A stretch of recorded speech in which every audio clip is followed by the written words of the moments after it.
Këmbësorët që kalojnë rrugën duke parë telefonin mund të përballen së shpejti me gjova në shtetin e Italisë.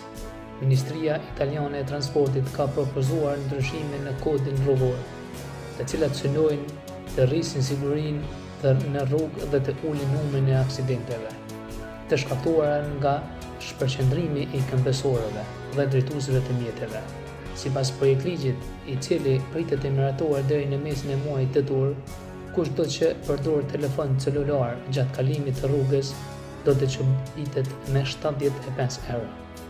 Autoritetet argumentojnë se përdorimi i telefonit gjatë kalimit të rrugës ul vëmendjen e këmbësorëve, duke rritur rrezikun e aksidenteve në situata kur drejtuesit e mjeteve nuk kanë kohë të reagojnë.